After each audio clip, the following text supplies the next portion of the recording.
You take a seed, you plant it, you grow it, you dry it, you roll it, you smoke it, and it goes down smooth. Hey! Spanning the globe to bring you the latest developments in medical cannabis, adult marijuana, industrial hemp, and spiritual ganja. It's time for the Marijuana Agenda with Russ Belville. Now, here's your host, Russ Belville. Good day, tokers and tokettes and non-toking lovers of liberty. It is Friday, September 29th, 2017, and it's got to be 420 somewhere in the world. Welcome to the show. We made it to the weekend, and we made it through another month. Can you believe the fourth quarter of 2017 is about to start? We're heading into October. Got to get the Halloween costumes ready, the decorations, all that's coming up. I'm telling you, time is flying as we legalize marijuana, isn't it? And speaking of time, one of the nice things about doing this show live on the Pacific Coast is that I get to report on the Friday evening data dump. Usually what happens over there in Washington, D.C. when they want to break a story that they don't want to get a whole lot of attention about. And I've got some of that breaking news for you right now, reported from the Washington Post just about an hour ago. The Secretary of Health and Human Services, Tom Price, has resigned. If you've been following the news, you know there's been a scandal regarding his use of chartered jets funded by the taxpayers at the tune of $400,000 and a military flights to Africa, Europe, and Asia that cost more than $500,000. In response, Price said he'd write a check for the cost of his seat, $51,000. That's wow. Thanks, buddy. So with all of this scandal and his response to it, he's now decided to resign. And this is good news in the sense that Tom Price has been a long-time opponent of marijuana reform. He's consistently voted against the Rohrabacher Amendment in the House. He's voted against letting veterans get access to medical cannabis. So good riddance to this guy. Don't let the door hit you where the good Lord split you. All right, let's get to today's show. We are featuring the Marijuana Policy Insider segment today. We got Morgan Fox, the communications director from the Marijuana Policy Project, joining us today to talk about the latest federal data releases from the National Survey on Drug Use and Health on cannabis use in America and the FBI's Uniform Crime Report on marijuana arrests in America. Also, we get his opinion on the resignation of Chuck Rosenberg as head of the DEA. Plus, I'm going to rant some more on Woodstock weed.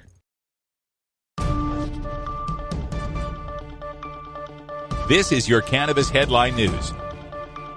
Brought to you by MarijuanaMoment.net, the complete source for all your marijuana news in one morning newsletter from Marijuana Majority Founder Tom Angel. Subscribe today for free at MarijuanaMoment.net. This is your Cannabis Headline News for Friday, September 29th, 2017. I'm Russ Belville. Yesterday morning, BuzzFeed reported that retail giant Target was selling CW Hemp's Charlotte's Web CBD oil through its online portal. But less than 4 hours later, the Cannabist reported that the items were no longer available for sale at Target.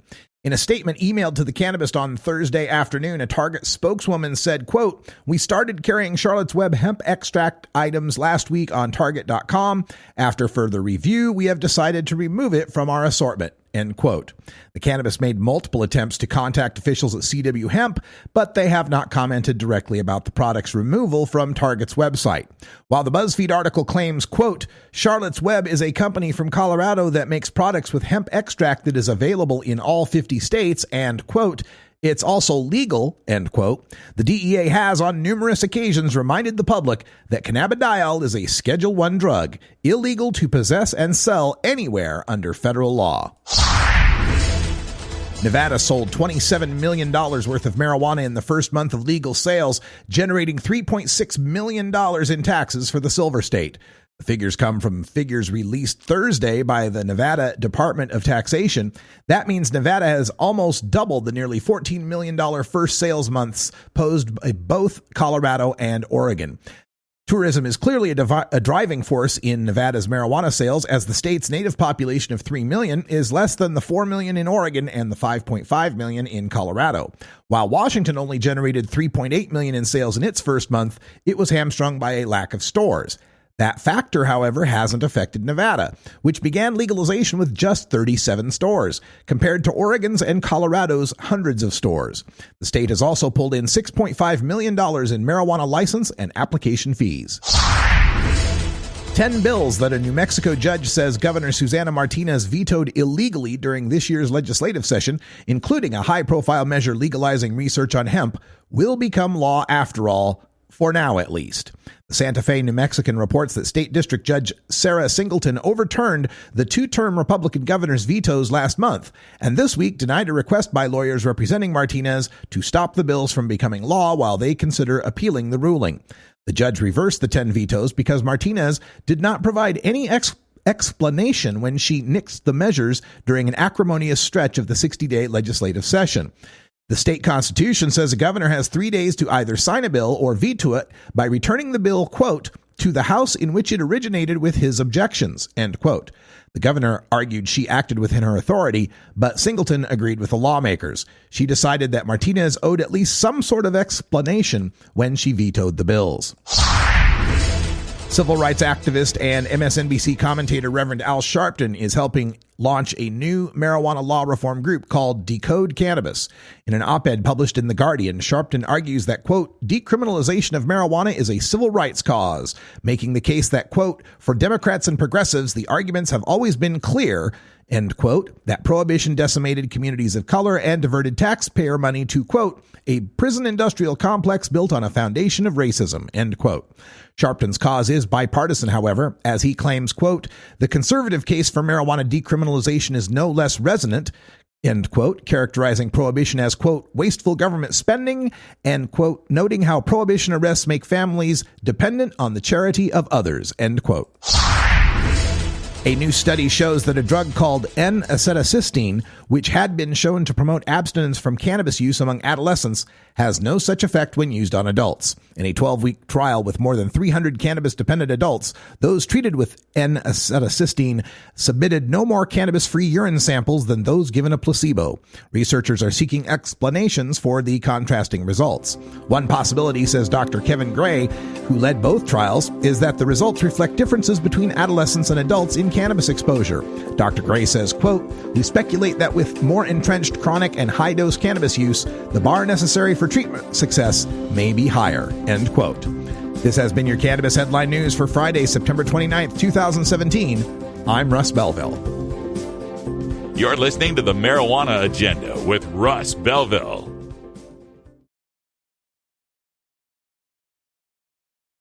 Looking for the 420 friendliest way to visit beautiful legal Potland, Oregon? I'm Lori Duckworth, inviting you to come stay with us at Delta 9 House and Studios. You get your own private room with queen bed and access to our high-speed Wi-Fi, premium entertainment system, and more. We'll even cook you breakfast. Look us up on Facebook at Delta 9 House. That's facebook.com/Delta9House. Delta 9 House is booked through Airbnb.com. City of Portland permit number 17-159855. You're listening to the Marijuana Agenda with Russ Belville.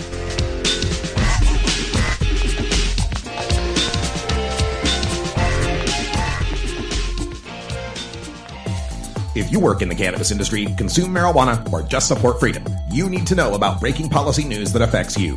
Marijuana Moment is the daily newsletter that helps you stay on top of all the latest and most important state, federal, and international cannabis developments. Brought to you by longtime legalization activist Tom Angel, Marijuana Moment puts a concise yet comprehensive overview of cannabis news in your inbox early every weekday morning. Wake up to Marijuana Moment and rest assured you'll be ready for the cannabis news that's driving the day. Subscribe now at marijuanamoment.net.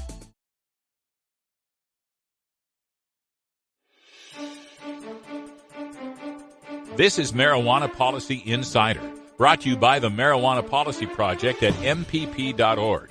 MPP is the nation's largest marijuana policy organization, promoting sensible marijuana policy reform in Congress, in state legislatures, and through state and local ballot initiatives. Today, we take a look at the most recent state and federal reform efforts with the Marijuana Policy Insider.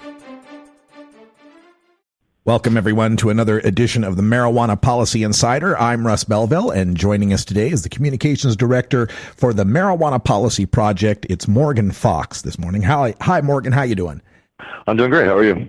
I'm fantastic. You know, this is the time of year when we get all sorts of new data from the federal government, from surveys and crime reports, and we figured we'd bring an expert in here to discuss this. The first survey we'd like to talk about is the National Survey on Drug Use and Health. It's been conducted in the current form since 2002.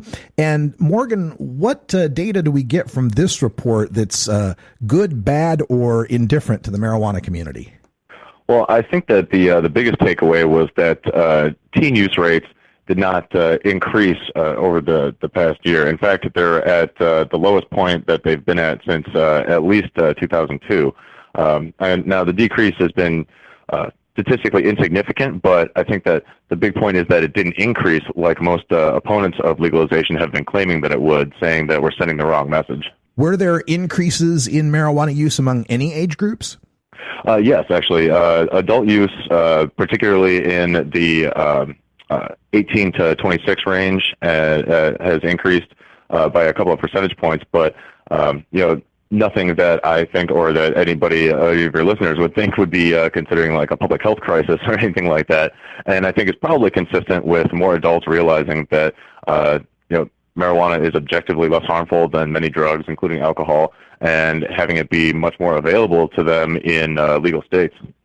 Our opponents are making some hay out of that most recent statistic. They always like to say that brain development doesn't stop till age 25 and that legalization only begins at age 21, yet we see 18, 19, and 20-year-olds using marijuana more, at least according to this survey. Is that a cause for concern? Do you fear that that could lead to any sort of backlash in states that may be considering marijuana reform? I don't really think so. I mean, given the fact that that age group doesn't break down any smaller, we don't really know what percentage of the increase is due to people that are under the age of 21 being able to legally access it in their own states. And it also doesn't include the fact that there are an increasing number of medical programs which would make people answer yes to that question on the national survey. But wouldn't necessarily be considered anything negative. It's just the fact that people in that age group do have access to medical marijuana in a number of states, and we're seeing more and more information coming out showing that it's helpful for a number of conditions. So it makes sense that that rate would go up as more knowledge about cannabis's medical benefits is learned. In prior surveys, we've talked about the increase in the cannabis use rate among seniors, people over 50 or over the age of 65. Is that continuing to rise? Yes, it is, although not as quickly as the 18 to 25 age group. Let's talk about some of the other questions that get asked on the survey, particularly with regard to alcohol. One of our concerns or considerations when it came to legalization was the idea that marijuana is safer than alcohol. Do we see a substitution effect in this data? Do we see people switching from alcohol to marijuana? Well, we do see a slight drop in alcohol use. But it's difficult to determine whether that's due to a substitution effect. However, it certainly suggests that it's a possibility. How are the statistics looking for other drugs? I know the opioid crisis has generated a lot of headlines. Is the access to cannabis having any effect on any of these other stats? Well, it looks like there were slight decreases almost across the board for all drugs. So I'm not sure if there's a causal effect there, but that's definitely a good sign considering the relative safety of cannabis compared to these other drugs. Are there any other stats within the survey with respect to rehab or mental health or any other drugs you'd like to share with us? Well, those are a little bit harder to parse out, but we're hopeful that there are going to be a lot more treatment options available, both as more money becomes available through the regulation of marijuana and taxation, but also through savings in resources due to the fact that we're not really arresting people anymore. We're also hoping that people will be more willing to seek treatment now that a lot of the stigma is starting to disappear, and that despite some of the posturing from the Department of Justice, most professionals seem to be moving in a direction of harm reduction philosophy. All right, let's shift gears a little bit because another report has come out. This one's the FBI's Uniform Crime Report, which since 1970 has been a collection of the reported arrests from law enforcement agencies all around the nation. And what do the numbers show us with respect to marijuana arrests? Well, it appears as if marijuana arrests have actually gone up since last year. This particular year, they decided to strip out a lot of the very useful tables that would give us a pretty easy estimate of figuring out the percentage of the total drug abuse arrests that were caused by marijuana.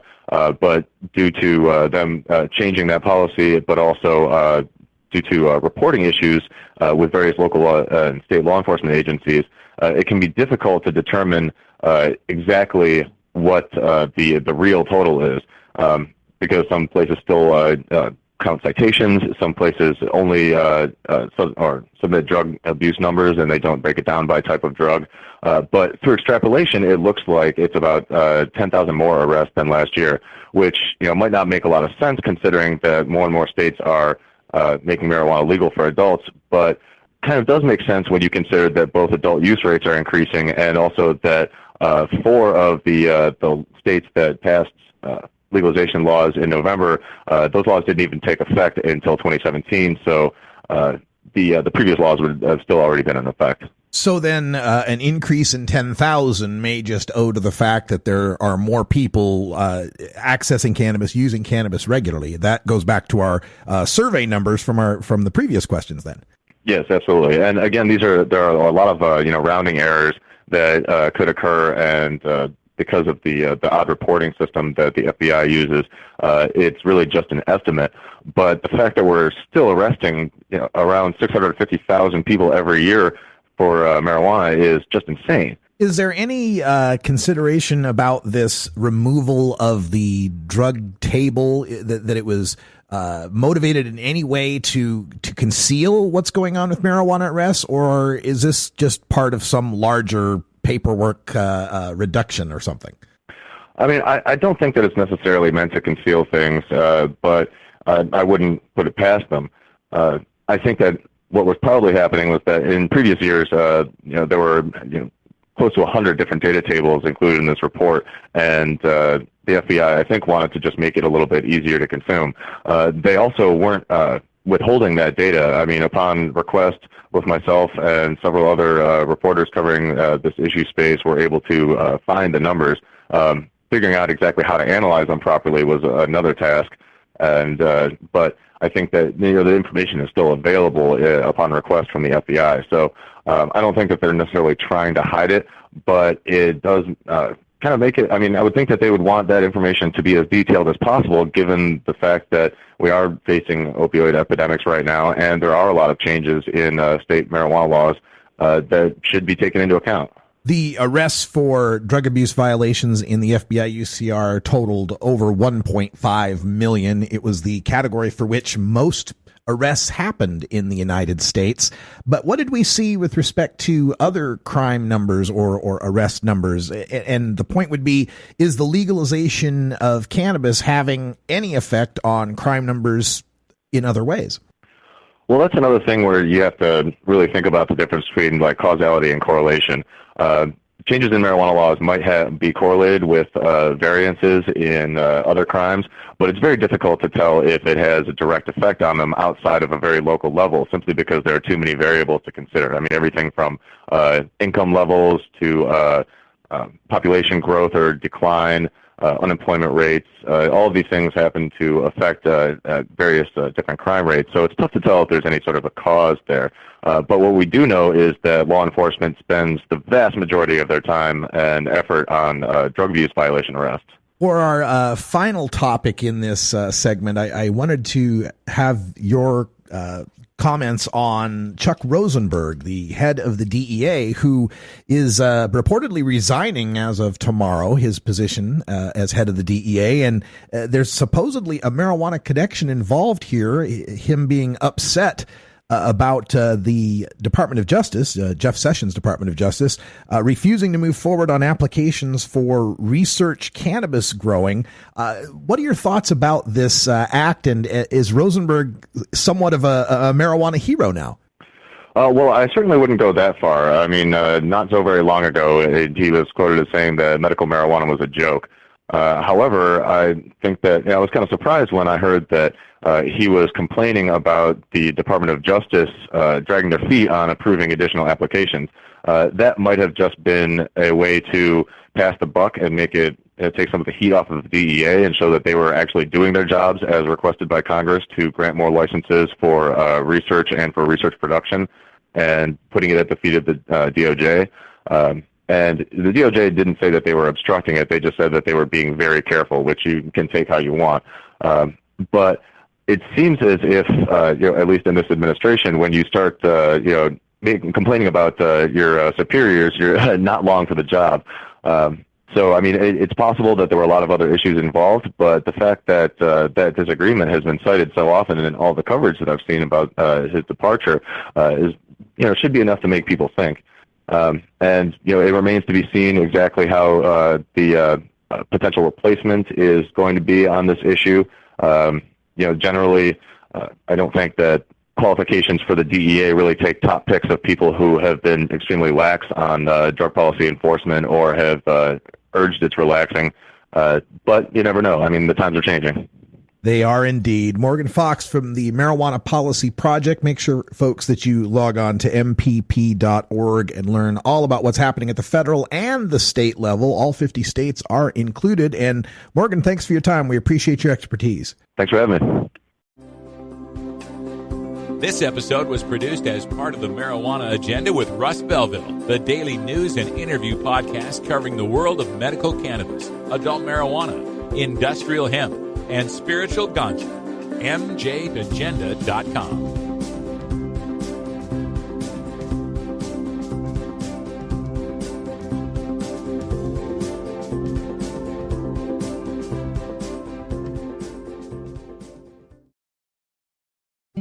Hi, I'm Russ Belville from the Marijuana Agenda. If you're a cannabis brand looking to build trust and awareness within the community, consider becoming a sponsor of this program. Your message will be